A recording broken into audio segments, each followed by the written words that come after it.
আসসালামু আলাইকুম। সুপ্রিয় শিক্ষার্থীবৃন্দ, আশা করছি সবাই ভালো আছো। আলহামদুলিল্লাহ, আমিও ভালো আছি।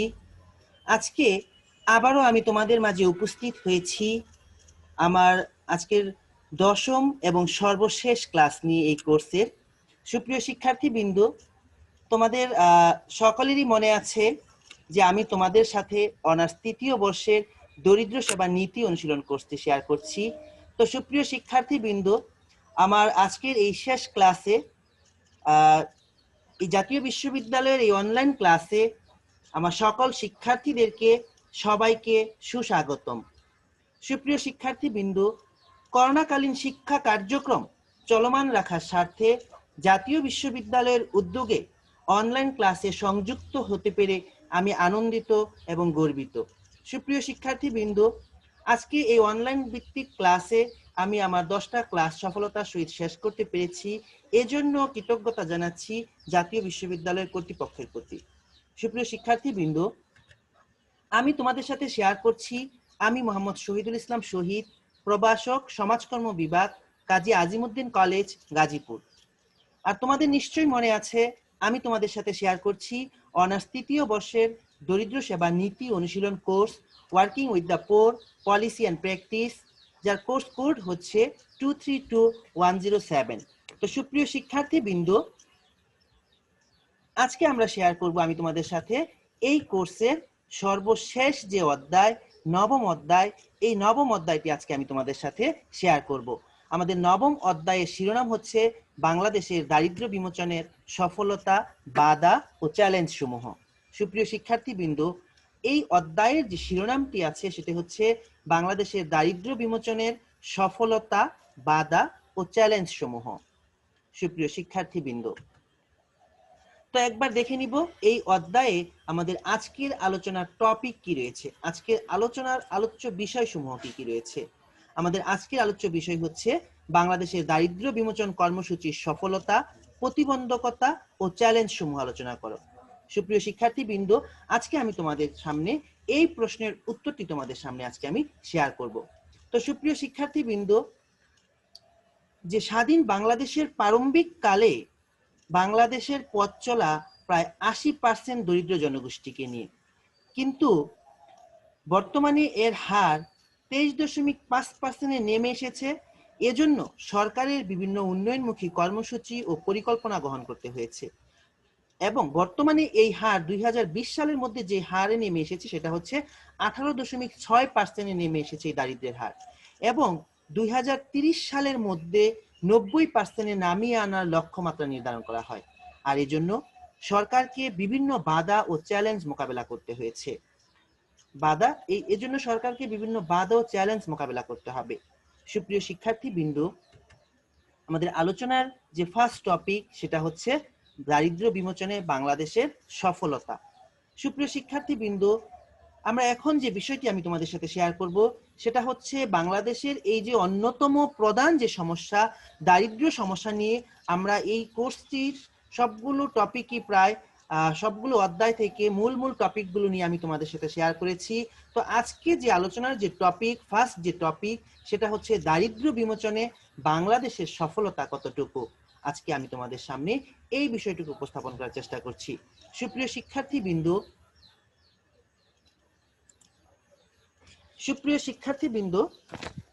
দারিদ্র্য বিমোচনে বাংলাদেশের যে সফলতা, এই সফলতার যে গুরুত্বপূর্ণ অংশ বাংলাদেশ সরকার রেখে চলেছে, এই বিষয়টি আমি তোমাদের সামনে উপস্থাপন করছি।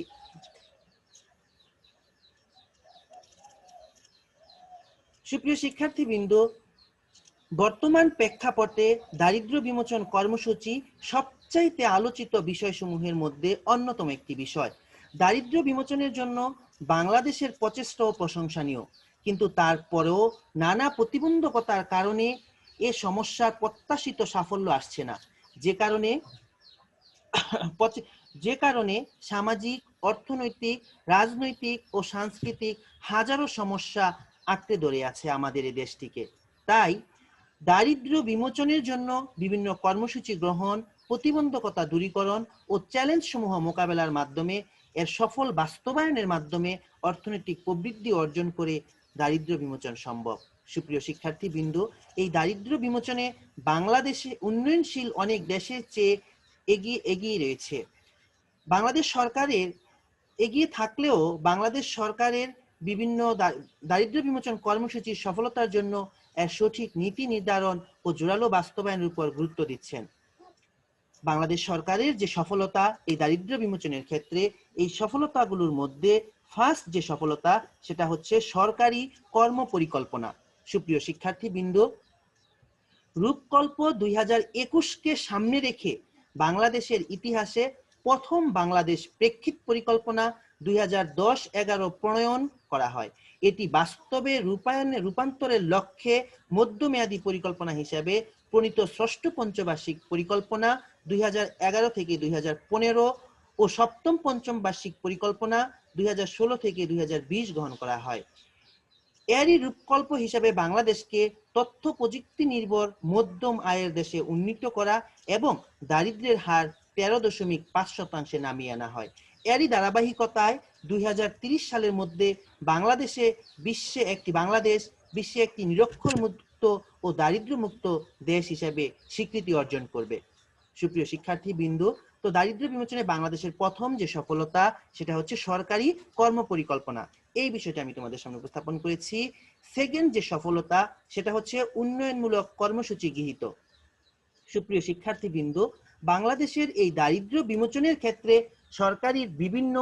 দারিদ্র বিমোচনে সরকার কর্তৃক গৃহীত বিভিন্ন উন্নয়ন কর্মসূচি বাস্তবায়নে পল্লী কর্মসহায়ক ফাউন্ডেশন, পল্লী উন্নয়ন বোর্ড, পানি উন্নয়ন বোর্ড ও সমবায় অধিদপ্তর, বিভিন্ন ব্যাংক, মন্ত্রণালয় এবং বেসরকারি সংস্থাসমূহ বিশেষভাবে কাজ করে যাচ্ছে। এছাড়াও দারিদ্র বিমোচনের জন্য বিভিন্ন আশ্রয়ন প্রকল্প, একটি বাড়ি একটি খামার, গড়ে মহিলাদের জন্য ক্ষুদ্র ঋণ ব্যবস্থা, বয়স্ক ভাতা, স্বামী পরিত্যক্ত দুস্থ মহিলাদের ভাতা, মুক্তিযোদ্ধা সম্মানী ভাতা, এ সমস্ত কার্যক্রম চলমান রয়েছে, যা দারিদ্র বিমোচনে আশানুরূপ সফলতা আনয়নে কার্যকরী ভূমিকা রাখছে। সুপ্রিয় শিক্ষার্থীবৃন্দ, এরপরে দারিদ্র বিমোচনে বাংলাদেশের যে সফলতা সেটা হচ্ছে দারিদ্র বিমোচনের লক্ষ্যে জিডিপি প্রবৃদ্ধির হার বৃদ্ধি। জিডিপি প্রবৃদ্ধির হার বৃদ্ধি।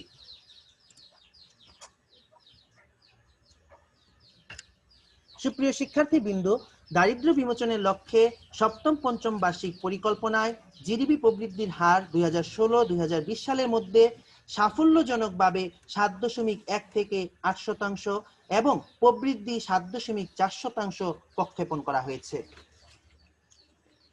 সুপ্রিয় শিক্ষার্থীবৃন্দ, এর পরের যে সফলতা সেটা হচ্ছে অবকাঠামোগত উন্নয়ন। সুপ্রিয় শিক্ষার্থীবৃন্দ, সারা দেশে সড়ক নেটওয়ার্কের ব্যাপক উন্নয়ন করা হয়েছে। গ্রাম, উপজেলা, জেলা সহ সর্বক্ষেত্রে সড়ক অবকাঠামোর ব্যাপক উন্নতি আনতে পেরেছে ও ব্যাপক উন্নতি হওয়ায় এর সুফল পাচ্ছে সাধারণ জনগণ। এখন গ্রামের সাধারণ কৃষক তার উৎপাদিত পণ্য খুব সহজেই বিক্রয় কেন্দ্রে আনতে পারছে। সুপ্রিয় শিক্ষার্থীবৃন্দ,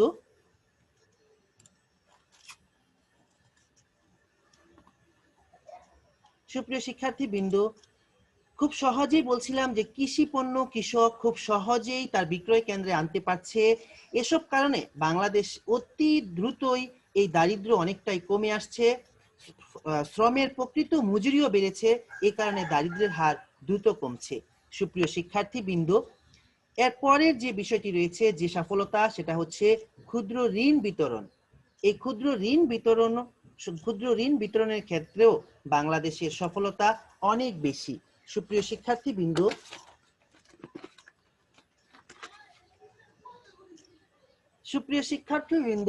বাংলাদেশে ইতিমধ্যে দারিদ্র ও ক্ষুধা সংশ্লিষ্ট 1 নং এমডিজি অর্জনের পথে অগ্রগামী আছে। দারিদ্র বিমোচনে সরকার কর্তৃক গৃহীত বিভিন্ন উন্নয়ন কর্মসূচি বাস্তবায়নে পল্লী কর্মসহায়ক ফাউন্ডেশন, পিকেএসএফ, বিভিন্ন ব্যাংক এবং এনজিও সংশ্লিষ্ট রয়েছে। সুপ্রিয় শিক্ষার্থীবৃন্দ, এই দারিদ্র বিমোচনে ক্ষুদ্র ঋণ কর্মসূচি টেকসই করা সহ অন্যান্য কার্যক্রম বাস্তবায়নে অর্থ বিভাগ সহ অন্যান্য মন্ত্রণালয়, বিভাগ ও সংস্থাসমূহের প্রয়াস অব্যাহত রয়েছে। সুপ্রিয় শিক্ষার্থীবৃন্দ, এই দারিদ্র্য বিমোচনে বাংলাদেশের সফলতার পিছনে আরো যে বিষয়টি রয়েছে সেটি হচ্ছে জনসংখ্যা প্রবৃদ্ধির হ্রাসকরণ। সুপ্রিয় শিক্ষার্থীবৃন্দ, জনসংখ্যা যে কোনো দেশের জন্যই গুরুত্বপূর্ণ সম্পদ, কিন্তু এই জনসংখ্যা যখন সম্পদের তুলনায় অধিক হয়ে যায়, খাদ্য উৎপাদনের তুলনায় বেশি হয়ে যায়, এই জনসংখ্যার প্রবৃদ্ধিকে হ্রাস করার জন্য কর্মসংস্থানের সাথে সাথে ষষ্ঠ পঞ্চম বার্ষিক পরিকল্পনা আরও একটি বিষয় যোগ করা হয়েছে, তা হলো জনসংখ্যা প্রবৃদ্ধি হ্রাসকরণ।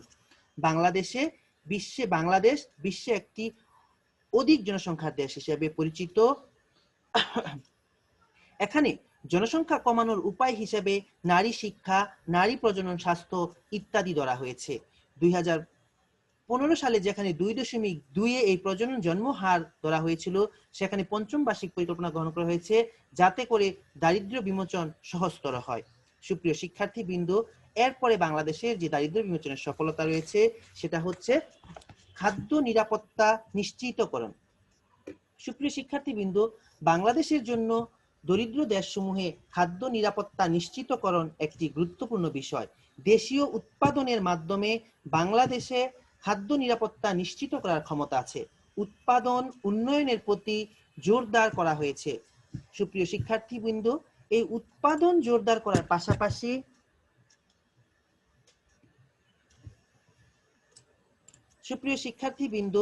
এই উৎপাদন উন্নয়নের প্রতি জোরদার হচ্ছে এবং একটি অন্যতম গুরুত্বপূর্ণ মাধ্যম।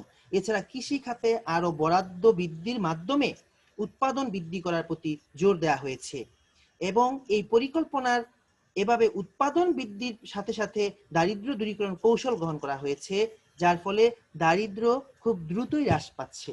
সুপ্রিয় শিক্ষার্থীবৃন্দ, এর পরে যে সফলতা সেটা হচ্ছে মৌলিক চাহিদা পূরণ। সুপ্রিয় শিক্ষার্থীবৃন্দ, আমরা জানি মৌলিক চাহিদা হচ্ছে এমন একটি চাহিদা যেই চাহিদা মানুষ সহ সকল প্রাণীর বেঁচে থাকার জন্য অবশ্যই পূরণ করতে হয়। এই মৌলিক চাহিদা পূরণ ছাড়া কোনো প্রাণী সুষ্ঠুভাবে বেঁচে থাকতে পারে না। তাই মৌলমানবিক চাহিদা পূরণ করা অত্যন্ত গুরুত্বপূর্ণ একটি চাহিদা হচ্ছে এই মৌলিক চাহিদা। এই মৌলিক চাহিদা পূরণেও বাংলাদেশের সফলতা রয়েছে দারিদ্র্য বিমোচনে। সুপ্রিয় শিক্ষার্থীবৃন্দ, খেয়াল করলে দেখবে যে টেকসই দারিদ্র্য বিমোচনের জন্য দরিদ্র জনগোষ্ঠীর মৌলিক চাহিদার প্রবেশাধিকার নিশ্চিতকরণ এবং রূপকল্প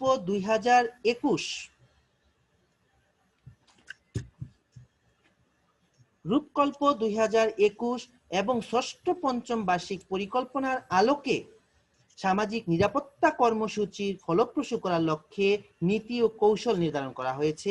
একটি জাতীয় সামাজিক নিরাপত্তা বেষ্টনী প্রণয়নের কাজ সরকার ইতিমধ্যে সম্পন্ন করেছে। সুপ্রিয় শিক্ষার্থীবৃন্দ, এর মধ্য দিয়ে প্রমাণিত হয় যে মৌলিক চাহিদা পূরণের মধ্য দিয়েও বাংলাদেশ সরকারের দারিদ্র্য বিমোচনের সফলতা প্রমাণিত হচ্ছে। সুপ্রিয় শিক্ষার্থীবৃন্দ, এরপরে যে সফলতা সেটা হচ্ছে প্রবীণ ও বিধবা ভাতা প্রদান।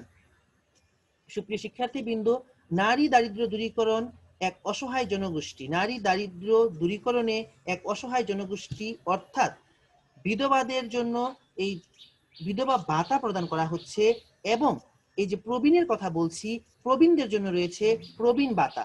বয়স্ক ও বিধবা ভাতা বাংলাদেশ সরকার অনেক পূর্বে চালু করেছে এবং সেগুলোও চলমান রয়েছে, যার মধ্য দিয়ে বাংলাদেশের এই দরিদ্রতা অনেকাংশেই লাঘব হচ্ছে। এরপরে যে বিষয়টি রয়েছে সেটি হচ্ছে আত্মকর্মসংস্থান সৃষ্টি। সুপ্রিয় শিক্ষার্থীবৃন্দ, দারিদ্র্য বিমোচনে বাংলাদেশের অন্যতম যে সফলতা সেটা হচ্ছে দারিদ্র্য বিমোচনে আত্মকর্মসংস্থান সৃষ্টি। দেশের জনগোষ্ঠী যাতে বেকার না থাকে, সরকার সেদিকে দৃষ্টিপাত করছে। বেকার যুবকরা যাতে বসে না থেকে কাজ করতে পারে, সেজন্য তাদের জন্য ক্ষুদ্র ঋণের ব্যবস্থা করতে সরকার কর্মসংস্থান ব্যাংক প্রতিষ্ঠা করেছে। এছাড়া বিভিন্ন প্রকল্প গ্রহণের মাধ্যমে নারীদেরও আত্মকর্মসংস্থান করছে সরকার, যার মধ্য দিয়ে এই দারিদ্র্য বিমোচন করাটা সহজ ব্যাপার হয়ে উঠেছে। সুপ্রিয় শিক্ষার্থীবৃন্দ, এরপরে দারিদ্র্য বিমোচনে যে বাংলাদেশের সফলতা সেটা হচ্ছে কৃষি পেশার উপর নির্ভরশীলতা হ্রাস। সুপ্রিয় শিক্ষার্থীবৃন্দ, এই যে কৃষি পেশার কথা বলছি, কৃষি আমাদের উৎপাদন বা খাদ্যের সিংহভাগই আসে আমাদের এই কৃষি থেকে। তাই কৃষি পেশার উপর যে নির্ভরশীলতা আমরা হয়ে পড়ছি, এই নির্ভরশীলতাকে হ্রাস করিয়ে যদি আমাদের শিল্প উন্নয়নমুখী উৎপাদন ব্যবস্থা গড়ে তোলা যায়, সেজন্য সরকার বিভিন্ন পদক্ষেপ গ্রহণ করেছে এবং শিল্পের উন্নয়নের মাধ্যমে শিল্পের সাথে শ্রমিকদের একটা যোগসূত্র স্থাপনের মাধ্যমে কৃষি পেশার উপর নির্ভরশীলতাও অনেকটা হ্রাস পেয়েছে এবং বাংলাদেশের দারিদ্র্যও অনেকাংশে হ্রাস পাচ্ছে। সুপ্রিয় শিক্ষার্থীবৃন্দ, এর পরের যে সফলতা সেটা হচ্ছে মহিলাদের জন্য আত্মকর্মসংস্থানের জন্য ক্ষুদ্র ঋণ প্রদান। মহিলাদেরকে নানা কর্মসূচির মাধ্যমে এই গ্রামীণ মহিলাদেরকে, গ্রামীণ অসহায় মহিলাদের ঋণ প্রদানের মাধ্যমে দারিদ্র্য বিমোচন ও আত্মকর্মসংস্থানের সুযোগ সৃষ্টি করে তাদের আর্থসামাজিক অবস্থার উন্নয়ন সাধন করা হচ্ছে। সুপ্রিয় শিক্ষার্থীবৃন্দ, এই মহিলাদেরকে বিভিন্ন নানামুখী কুটির শিল্প এবং নানা প্রশিক্ষণের মাধ্যমে আত্মকর্মসংস্থানের মাধ্যমে দারিদ্র্য বিমোচনে অগ্রগণ্য ভূমিকা পালন করছে। সুপ্রিয় শিক্ষার্থীবৃন্দ, এই ছিল দারিদ্র্য বিমোচনে বাংলাদেশের সফলতা সমূহ। আশা করছি আমি এই দারিদ্র্য বিমোচনে বাংলাদেশের যে সফলতার যে পয়েন্টগুলো আমি তোমাদের সামনে উপস্থাপন করেছি, আশা করছি প্রত্যেকটি পয়েন্টই তোমরা খুব সুন্দরভাবে বুঝতে পেরেছো। তো সুপ্রিয় শিক্ষার্থীবৃন্দ, এরপরে আমাদের যে আলোচনার টপিক ছিল সেটি হচ্ছে বাংলাদেশের দারিদ্র্য বিমোচনে বাধা ও চ্যালেঞ্জ সমূহ। সুপ্রিয় শিক্ষার্থীবৃন্দ, বাংলাদেশের দারিদ্র্য বিমোচনে যে বাধা ও চ্যালেঞ্জ সমূহ রয়েছে, এই বাধা ও চ্যালেঞ্জ সমূহ কি কি সেগুলো আমি তোমাদের সামনে এখন উপস্থাপন করব।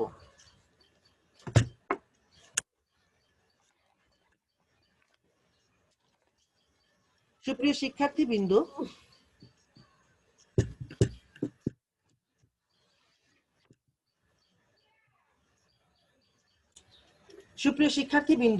তো আমাদের নেক্সট যে আলোচনার টপিক যেটা ছিল আজকের কোশ্চেনে, সেটা হচ্ছে বাংলাদেশের দারিদ্র্য বিমোচনের বাধা ও চ্যালেঞ্জ সমূহ।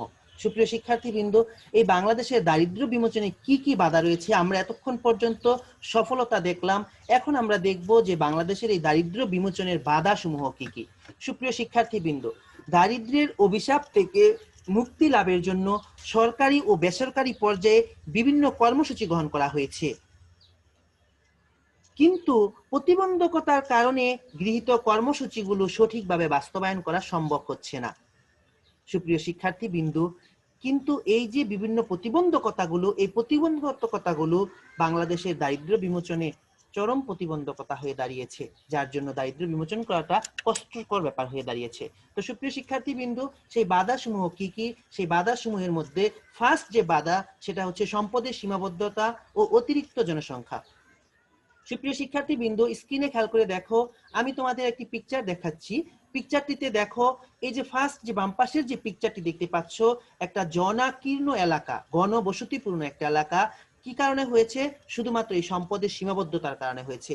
বাংলাদেশের আয়তনের তুলনায় যে জনসংখ্যা, এই জনসংখ্যার অতিরিক্ত জনসংখ্যার কারণে এইখানে হচ্ছে সীমাবদ্ধতা, সম্পদের সীমাবদ্ধতার কারণে এই যে সংকীর্ণ বসবাস, ঘনবসতিপূর্ণ এরিয়া গড়ে উঠেছে শুধুমাত্র এই সম্পদের সীমাবদ্ধতার কারণে, যা বাংলাদেশের দারিদ্র্য বিমোচনের ক্ষেত্রে অত্যন্ত গুরুত্বপূর্ণ একটি বাধা হয়ে দাঁড়িয়েছে।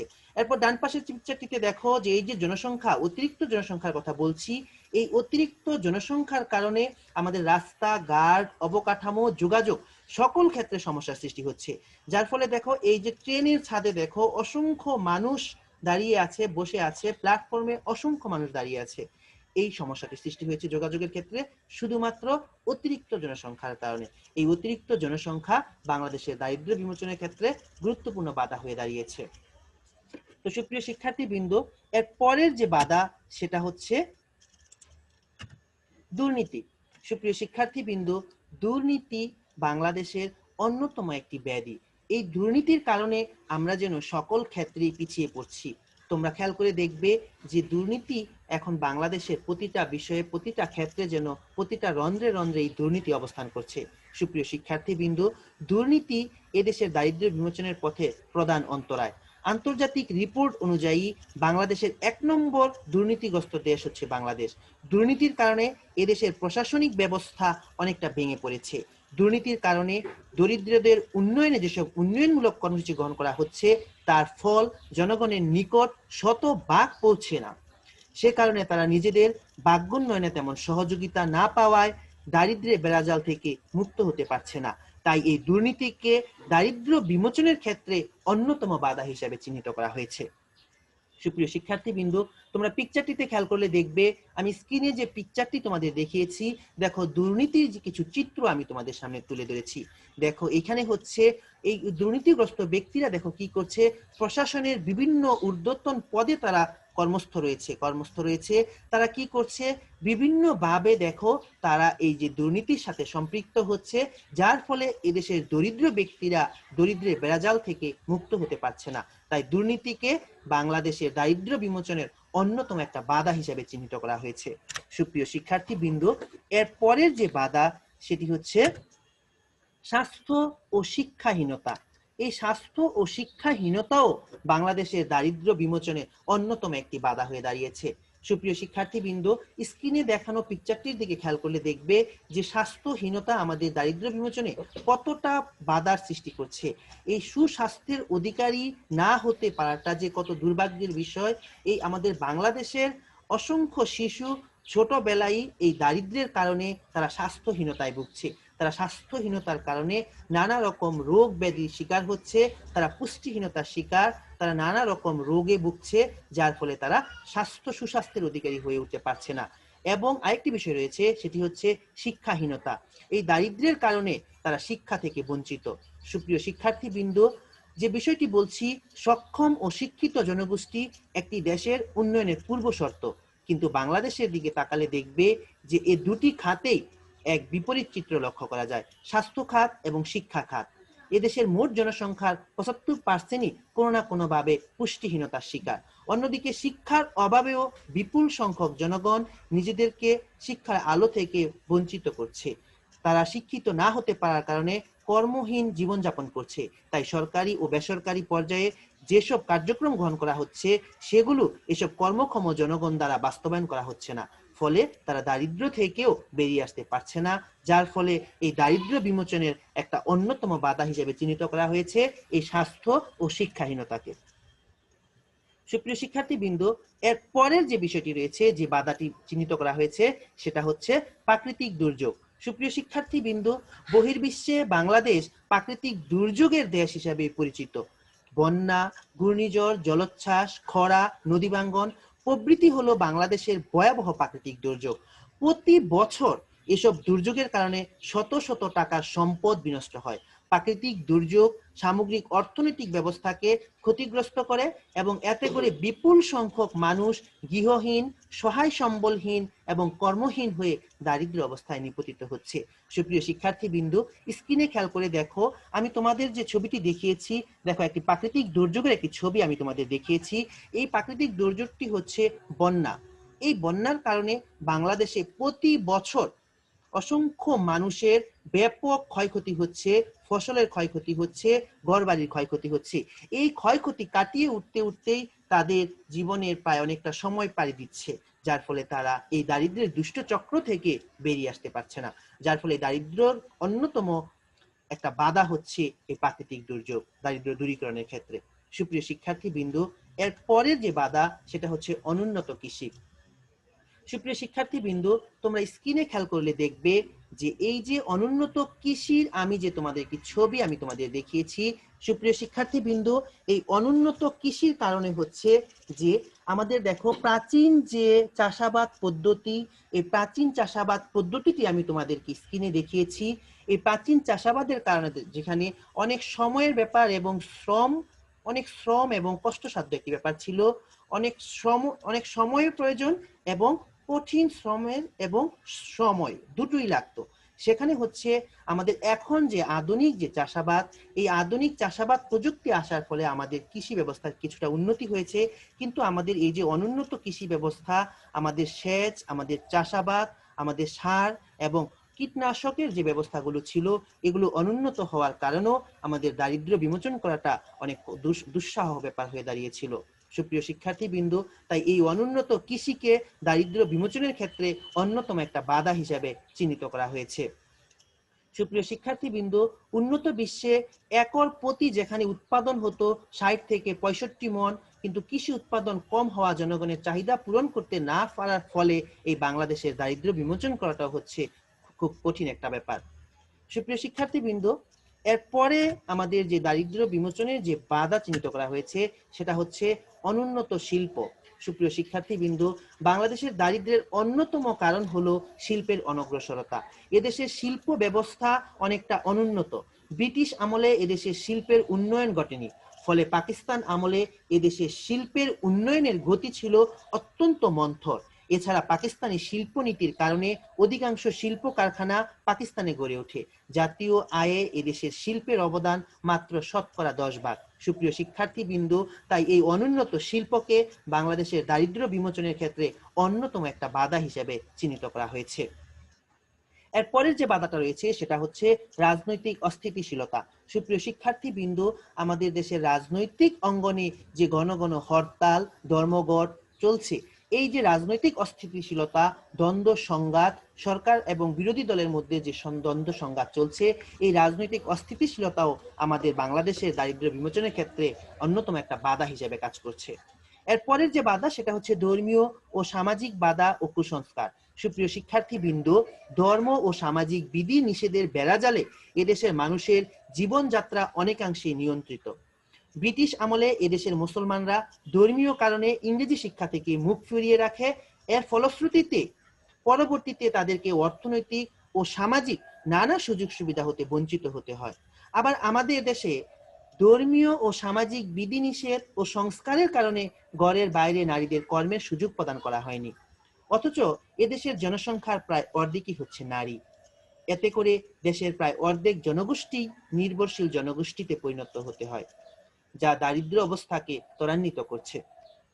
সুপ্রিয় শিক্ষার্থীবৃন্দ, তাহলে যে বিষয়টি আমি তোমাদেরকে বলছি যে ধর্মীয় ও সামাজিক বাধা এবং কুসংস্কার হচ্ছে বাংলাদেশের দারিদ্র্য বিমোচনের ক্ষেত্রে একটি অন্যতম গুরুত্বপূর্ণ বাধা। এই ধর্মীয় কুসংস্কারের কারণে দেখো যে নারী গোষ্ঠীকে ঘরে বা গৃহে আবদ্ধ রাখা হয়েছে, যার ফলে উন্নয়নের একাংশই আমাদের দূরে রয়ে গেছে। পুরুষের পাশাপাশি যদি এই নারীদেরকে উন্নয়নের যাত্রায় অংশগ্রহণ করানো যেত, তাহলে উন্নয়নের মাত্রা আরো দ্রুত গতি হতো। কিন্তু তা না হয়ে এই এক অংশকে দূরে সরিয়ে রেখে আমাদের উন্নয়নের মাত্রা বা উন্নয়নের গতিকে মন্থর করে রাখা হয়েছে। তাই বাংলাদেশের দারিদ্র্য বিমোচনের অন্যতম একটা বাধা হচ্ছে ধর্মীয় ও সামাজিক বাধা ও কুসংস্কার। সুপ্রিয় শিক্ষার্থীবৃন্দ, এর পরের যে বাধাটা রয়েছে সেটা হচ্ছে সামাজিক নিরাপত্তাহীনতা। সুপ্রিয় শিক্ষার্থীবৃন্দ, যে বিষয়টি বলছি যে সোশ্যাল সিকিউরিটি হচ্ছে অন্যতম একটি গুরুত্বপূর্ণ বিষয়। এই সোশ্যাল সিকিউরিটি না থাকলে সমাজে নারী পুরুষ সহ সকল মানুষের বেঁচে থাকাটা খুবই কষ্টসাধ্য ব্যাপার হয়ে দাঁড়ায়। তাই সামাজিক নিরাপত্তা অত্যন্ত গুরুত্বপূর্ণ একটি বিষয়। এই সামাজিক নিরাপত্তাহীনতায় ভোগার কারণে হচ্ছে বাংলাদেশের দারিদ্র্য বিমোচন কষ্টসাধ্য ব্যাপার। তাই এই সামাজিক নিরাপত্তাহীনতাকে বাংলাদেশের দারিদ্র্য বিমোচনের ক্ষেত্রে একটি অন্যতম বাধা হিসেবে চিহ্নিত করা হয়েছে। এরপরের যে বিষয়টি রয়েছে সেটি হচ্ছে নারী শিক্ষার অভাব। সুপ্রিয় শিক্ষার্থীবৃন্দ, নারী সমাজ হচ্ছে একটি সমাজের অর্ধেক অংশ। এই অর্ধেক অংশকে বাদ রেখে উন্নয়ন ঘটানো খুবই দুর্বিষহ এবং কষ্টসাধ্য ব্যাপার। সুপ্রিয় শিক্ষার্থীবৃন্দ, এই নারী সমাজকে বাদ দিয়ে উন্নয়ন ঘটানো অসম্ভব হয়ে দাঁড়িয়েছে। তাই নারী জাতিকে শিক্ষার আলোয় আলোকিত করতে হবে। এই নারী সমাজকে যদি শিক্ষার আলোয় আলোকিত করা যায়, নারীকে যদি উন্নয়নের সাথে সম্পৃক্ত করা যায়, তাহলেই হচ্ছে এই উন্নয়নটাকে ত্বরান্বিত করা সম্ভব। কিন্তু বাংলাদেশে নারী শিক্ষার যথেষ্ট অভাব রয়েছে। তাই এই নারী শিক্ষার অভাবকে বাংলাদেশের দারিদ্র্য বিমোচনের ক্ষেত্রে একটি অন্যতম বাধা হিসেবে চিহ্নিত করা হয়েছে।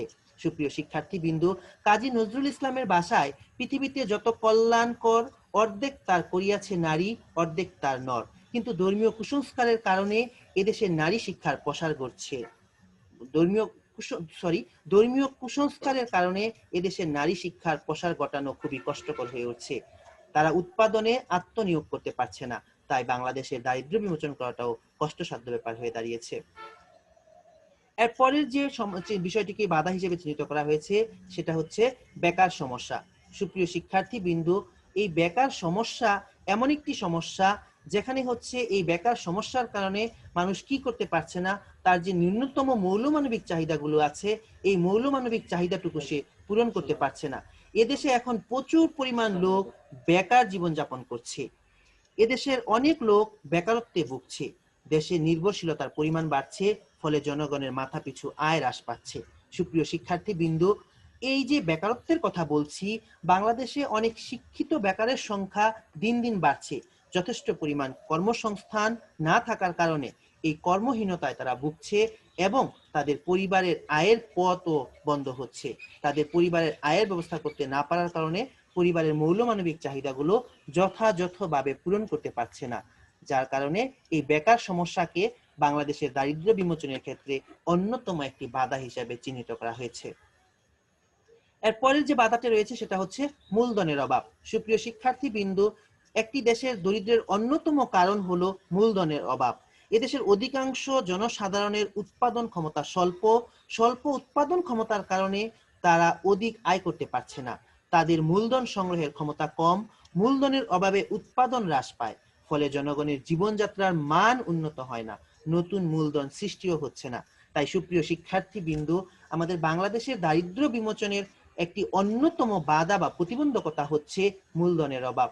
আমাদের পর্যাপ্ত মূলধন না থাকার কারণে আমরা অধিক পরিমাণে মূলধন বিনিয়োগ করতে পারছি না, আর অধিক মূলধন বিনিয়োগ না করতে পারার কারণে আমাদের উৎপাদনের মাত্রা কম হচ্ছে, যার ফলে আমাদের আয়ও কম হচ্ছে।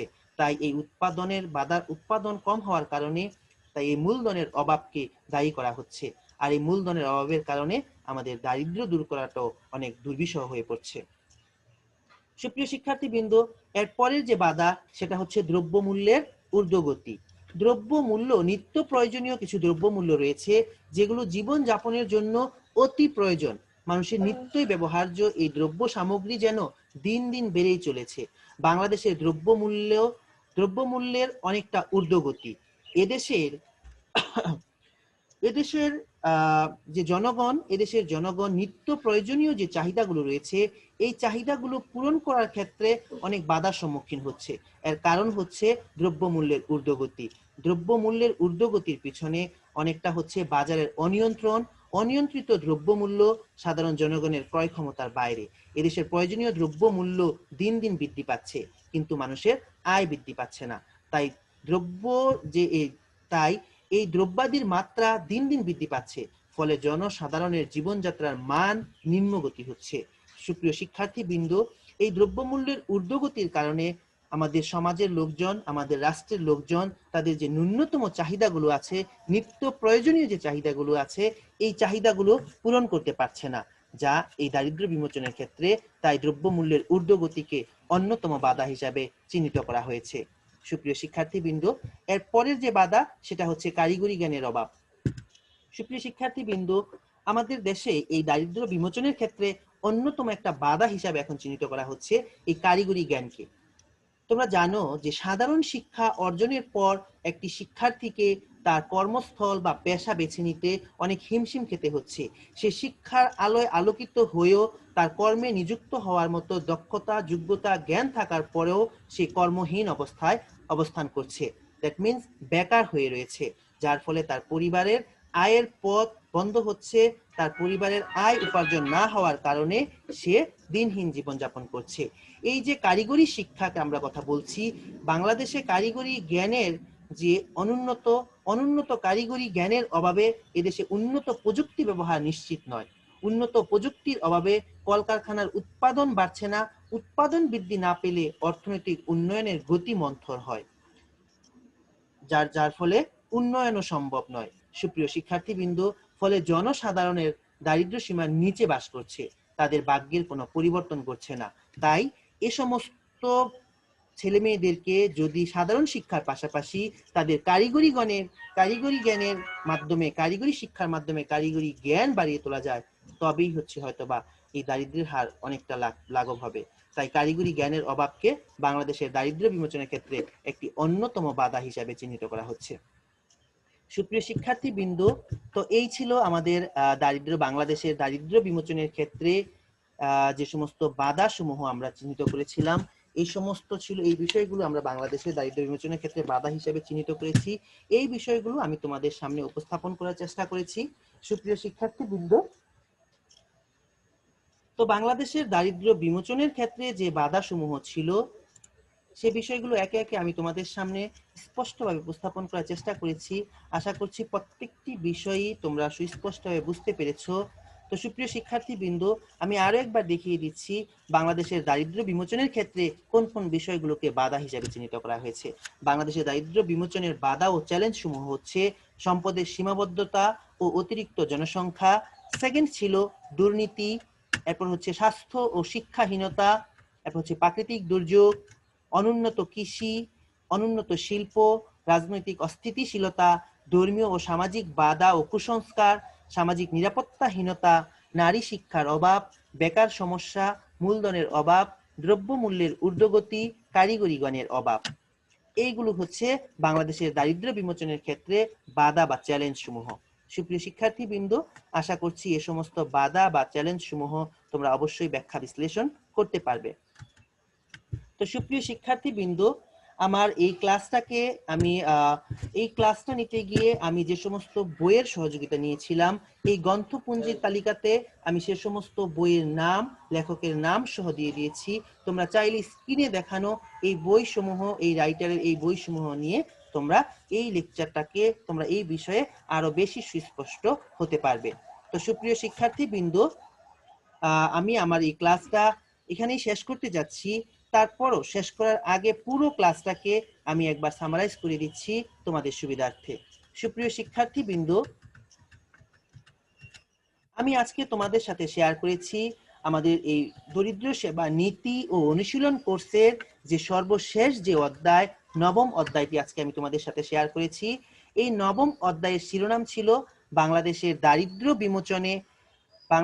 দারিদ্র্য বিমোচনের সফলতা, বাধা ও চ্যালেঞ্জ সমূহ।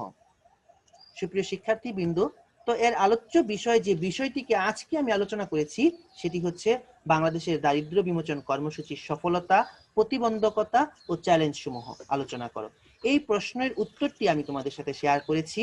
তো এই প্রশ্নের উত্তরটি শেয়ার করতে গিয়ে আমি যে বিষয়গুলো এখানে সিলেক্ট করেছিলাম, এর মধ্যে ছিল বাংলাদেশে দারিদ্র্য বিমোচনের সফলতার ক্ষেত্রে আমি বেশ কিছু বিষয় বাংলাদেশ সরকারের এবং বাংলাদেশে যে সমস্ত সরকারি, বেসরকারি এবং বিভিন্ন সংস্থা ও প্রতিষ্ঠান কর্তৃক যে কর্মসূচিগুলো, যে পরিকল্পনাগুলো গ্রহণ করা হয়েছে এবং বাংলাদেশে সেগুলোর বাস্তবায়ন ঘটিয়ে এই দারিদ্র্য বিমোচনের ক্ষেত্রে সফলতা অর্জন করেছে, সে বিষয়গুলো আমি তোমাদের সামনে উপস্থাপন করেছি।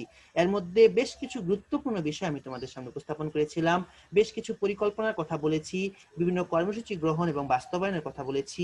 এই বিষয়গুলো নিশ্চয়ই তোমরা বুঝতে পেরেছো। সুপ্রিয় শিক্ষার্থীবৃন্দ, এর পরের যে বিষয়টি ছিল, যে টপিকটি ছিল আমাদের, যে বাংলাদেশের দারিদ্র্য বিমোচনের বাধা ও চ্যালেঞ্জ সমূহ। এই ক্ষেত্রে আমি বেশ কিছু বাধা এবং চ্যালেঞ্জকে ফাইন্ড আউট করেছিলাম এবং তোমাদের সামনে আমি এখানে কিছু গুরুত্বপূর্ণ ছবি বা পিকচারের মাধ্যমে আমি এই বাধা সমূহ তোমাদের সামনে উপস্থাপন করার চেষ্টা করেছি। আশা করছি এই বাধা সমূহ তোমরা খুব সুন্দরভাবে বুঝতে পেরেছো। তো সুপ্রিয় শিক্ষার্থীবৃন্দ, খেয়াল করে দেখো স্ক্রিনে আমি এই সমস্ত বাধাগুলোকে ছবির মাধ্যমে তোমাদের সামনে ফুটিয়ে তোলার চেষ্টা করেছি। সুপ্রিয় শিক্ষার্থীবৃন্দ, তো আশা করছি আজকের এই ক্লাস থেকে তোমরা অনেকটাই উপকৃত হবে। বাসায় তোমাদের যে বইপত্র রয়েছে, এই বইপত্র অধ্যয়ন করবে এবং বাসায় বসে পরীক্ষার জন্য প্রস্তুতি নেবে। সুপ্রিয় শিক্ষার্থীবৃন্দ, ক্লাস শেষ করার আগে যে বিষয়টি আবারও বলছি, জাতীয় বিশ্ববিদ্যালয়ের প্রতি আন্তরিক কৃতজ্ঞতা এবং ধন্যবাদ জ্ঞাপন করছি যে জাতীয় বিশ্ববিদ্যালয় আমাকে এত বড় একটা প্ল্যাটফর্মে আমাকে সুযোগ করে দিয়েছিল। আমাদের যেখানে শ্রেণীকক্ষের পাঠদান বন্ধ রয়েছে, সেখানে শ্রেণীকক্ষের পাঠদান বন্ধ থাকার পরেও আমাদের ছাত্রছাত্রীদের মাঝে আমাকে পৌঁছে দেওয়ার সুযোগ করে দেওয়ার জন্য। সুপ্রিয় শিক্ষার্থীবৃন্দ, জাতীয় বিশ্ববিদ্যালয় যে মহৎ উদ্যোগের মাধ্যমে তোমাদের কল্যাণের জন্য, তোমাদের এই শিক্ষা কার্যক্রমকে এগিয়ে নিয়ে যাওয়ার জন্য যে উদ্যোগ গ্রহণ করেছে, আশা করছি এই উদ্যোগের যথাযথ বাস্তবায়ন তোমরা করবে। এই যথাযথ বাস্তবায়নের জন্য আমরা যে লেকচারগুলো তোমাদের মাঝে পৌঁছে দিয়েছি, আশা করছি এই লেকচারগুলো তোমরা মনোযোগ সহকারে শুনবে, এই লেকচারগুলো থেকে তোমরা নিয়মিত ভাষায় অধ্যয়ন করবে। তো সুপ্রিয় শিক্ষার্থীবৃন্দ, শেষ করছি আজকের ক্লাস। আমি তোমাদের সাথে আমাদের অনার্স তৃতীয় বর্ষের যে দরিদ্র সেবা নীতি অনুশীলন কোর্সটি রয়েছে, এই কোর্সটি থেকে পরপর 10টি ক্লাস আমি তোমাদের সাথে শেয়ার করেছি। আমাদের এই কোর্সের সর্বমোট 9টি অধ্যায় ছিল। এই 9টি অধ্যায়ের আলোকে আমি 10টি ক্লাস তোমাদের সাথে শেয়ার করেছি। আশা করছি এই 10টি ক্লাস তোমরা মনোযোগ সহকারে শুনলে এবং দেখলে তোমরা অবশ্যই উপকৃত হবে এবং পরীক্ষার জন্য একটি গুরুত্বপূর্ণ প্রিপারেশন তোমরা নিতে পারবে। তো সুপ্রিয় শিক্ষার্থীবৃন্দ, সবাই ভালো থাকবে, সুস্থ থাকবে, সুন্দর থাকবে, এই আশাবাদ ব্যক্ত করে আমি আমার অনলাইন ভিত্তিক সর্বশেষ ক্লাসটি এখানেই শেষ করছি। ভালো থাকবে সবাই। ধন্যবাদ সবাইকে।